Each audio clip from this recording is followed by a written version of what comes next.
तो hello guys, कैसे हो आप लोग? उम्मीद करता हूं ठीक ही होंगे। तो आज के इस वीडियो में हम बात करने वाले हैं हमारे उज़ुमाकी कोड के बारे में। देखो, मैं पूरा 100% श्योर नहीं हूं कि हमारा कोड एक उज़ुमाकी है या नहीं, लेकिन मेरे पास कुछ इतने खतरनाक प्रूफ्स है जो कि साबित कर देते हैं कि हमारा कोड एक उज़ुमाकी ही है। तो इसलिए आज का ये वीडियो काफी ज्यादा कमाल का होने वाला है। और अगर अभी तक आपने हमारे चैनल को सब्सक्राइब नहीं किया है तो क्या कर रहे हो, जल्दी से चैनल को सब्सक्राइब कर लो, क्योंकि जब 15 के सब्स हो जाएंगे तब स्टोरी पर डालेंगे 15 के सब्सक्राइबर फैमिली कंप्लीटेड। तो यार, इसलिए अगर अभी तक आपने हमारे चैनल को सब्सक्राइब नहीं किया है तो चैनल को सब्सक्राइब कर लो। एंड डिस्क्रिप्शन में सेकंड चैनल का भी लिंक दिया हुआ है, वहाँ पे भी री0 के एपिसोड जल्दी आ रहे हैं, तो वहाँ पे जाके भी सब्सक्राइब कर लेना। तो अब बिना टाइम बर्बाद किए जल्दी से आज का ये वीडियो स्टार्ट कर लेते हैं।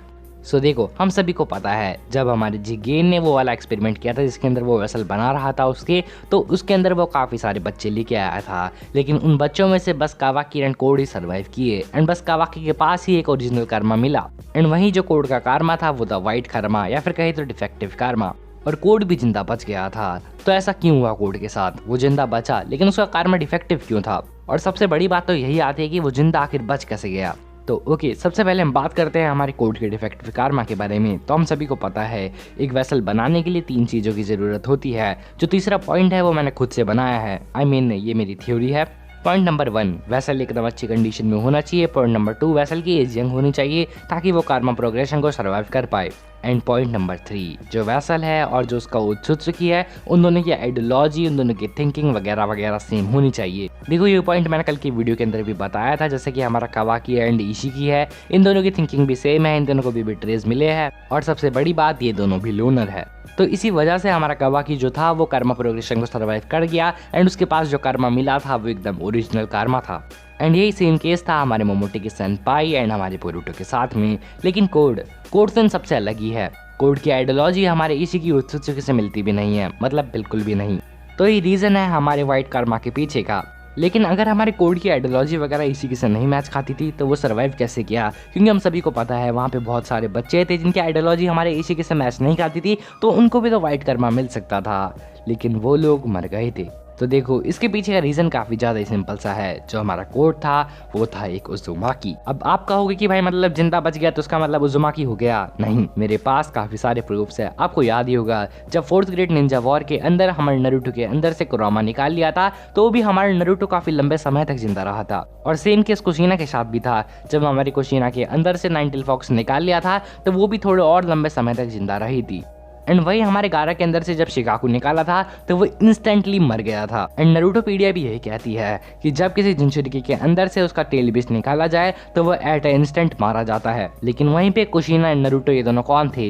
ये दोनों थे एक उज़ुमाकी। और उज़ुमाकी क्लैन की एक खासियत रहती है कि वो लोग बाकी लोगों के मुकाबले थोड़ा लंबा जीते हैं। एंड जब किसी उज़ुमाकी जिंचुरिकी के अंदर से टेल बिस्ट निकाला जाता है तो भी वो थोड़ा सा और लंबे समय तक जिंदा रह लेता है। एंड वो लोग जल्दी से मर नहीं जाते। सच कहूँ तो भाई उज़ुमाकी क्लैन उचिया और सेंजो से भी ताकतवर है। सेंजो का तो मुझे नहीं पता, लेकिन वो लोग उचिया से पिट रहे थे, इसलिए सेंजो से भी ताकतवर हो सकती है। खैर, आज का टॉपिक हमारा ये नहीं है, इसलिए हम इस टॉपिक पर और बात नहीं कर सकते। देखो, अब हमें पता लग चुका है कि उज़ुमाकी क्लैन के बंदे थोड़ा लंबे समय तक सर्वाइव कर लेते हैं किसी नॉर्मल डेथ इंसिडेंट को। मतलब वो किसी ऐसे इंसिडेंट में जिसमें एक normal human being at an instant में मारा जाता है, उसमें वो थोड़ा सा लंबा समय जी लेते हैं। और यहाँ पे मेरे लंबा समय से मतलब है 1 दिन ज्यादा से ज्यादा। कहीं समझ रहे हो 1-2 साल? नहीं, ऐसा नहीं है, 1 दिन ज्यादा से ज्यादा। Now you will think that अगर ऐसी बात है तो हमारा कोड अभी तक जिंदा कैसे है? तो अब इन सारे पॉइंट्स को ध्यान में रखना। और अब आते हैं सेकंड फेज के ऊपर। तो देखो, जब हमारे कोड के ऊपर ये कर्मा चढ़ाया जा रहा था तो कोड के ऊपर कर्मा चढ़ गया था। एंड बाकी बच्चों के ऊपर भी कर्मा चढ़ गया था, लेकिन बाकी बच्चे एट एन इंस्टेंट में मारे गए थे क्योंकि उनकी आइडियोलॉजी हमारे इशिकी से मिलती नहीं थी, इसलिए वो मर गए थे। लेकिन फिर भी उनके ऊपर कर्मा चढ़ गया था, लेकिन तब तक वो मर चुके थे। और वहीं पे हमारा कोड के ऊपर कर्मा चढ़ाया गया था, और जब तक उसके ऊपर कर्मा चढ़ रहा था तो उसको भी काफी दर्द वगैरह महसूस हो रहा था। एंड वो मर जाता अगर वो एक उज़ुमाकी नहीं होता तो, क्योंकि हमें पता है उज़ुमाकी क्लैन के बंदे इंस्टेंट डेथ को थोड़ा लंबे समय तक सर्वाइव कर देते हैं।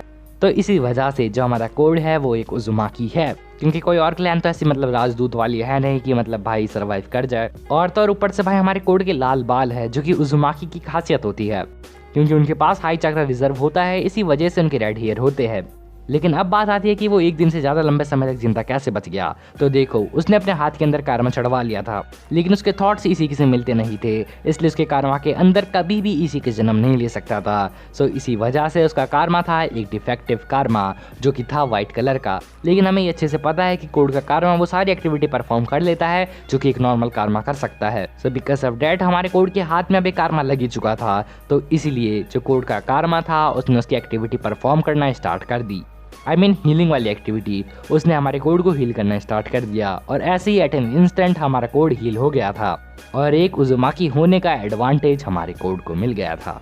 तो देखो, ये तो साबित कर देता है कि हमारा कोड कौन है, कोड एक उज़ुमाकी है। लेकिन फिर भी मैं इस चीज़ के ऊपर पूरा 100% श्योर नहीं हूँ, क्योंकि हो सकता है फ्यूचर में जाके हमें कुछ और बता दिया जाए कि कोई और रीज़न है हमारे कोड की सर्वाइव करने का। लेकिन फिर भी आप भी जानते हो, मैं भी जानता हूँ, इस थ्योरी में काफ़ी ज़्यादा ही दम है और वो जो थर्ड पॉइंट मैं बता रहा हूँ उसके अंदर भी काफ़ी ज़्यादा ही दम है। लेकिन अब आप सोचोगे कि यार इशिकी जो था उसने सबसे पहले कारमा दिया था जिगेन को, और वो तो बेचारा एक मॉन्ग था जिसके थॉट सभी लोगों से मिलते थे। काफ़ी एक्टिव बंदा था वो, तो उसने उसके ऊपर कारमा कैसे दे दिया। सो ऐसे कल की वीडियो में काफ़ी सारे कमेंट आ रहे थे कि मतलब जिगेन के ऊपर कारमा है, जिगेन के ऊपर कारमा है, उसके थॉट्स तो मिलते नहीं थे। तो इसका आंसर आप सुनो। सो देखो, इशिकी ने क्या किया था, इशिकी ने उसके साइज को छोटा किया था और वो चला गया था हमारे जिगेन के माइंड के अंदर, एंड देन उसने हमारे जिगेन के माइंड को कंट्रोल करना सीख लिया, जैसे एक पैरासाइट करता है किसी और की बॉडी के ऊपर, ठीक वैसे ही हमारा जिगेन कर रहा था। तो अब लॉन्ग स्टोरी शॉर्ट, हमारे जिगेन का माइंड भी ठीक वैसा हो गया था जैसा कि हमारा इशिकी का माइंड था। तो इसीलिए हमारा इशिकी ओत्सुत्सुकी उसको एक कारमा दे पाया, क्योंकि डायरेक्टली तो नहीं लेकिन इनडायरेक्टली हमारे जिगेन के थॉट्स वैसे हो गए थे जैसे कि हमारे इशिकी ओत्सुत्सुकी के थे। सो इसलिए इस पॉइंट में भी काफ़ी ज़्यादा ही दम है। और अगर अभी तक आपने हमारे सेकंड चैनल पे जाके रीज़ीरो को नहीं देखा है तो क्या कर रहे हो यार, जल्दी से जाके उस ऑसम सी सीरीज़ को देख के आओ। तो okay guys, that's all for today. मिलते हैं किसी और वीडियो में, तब तक के लिए सायोनारा शिता।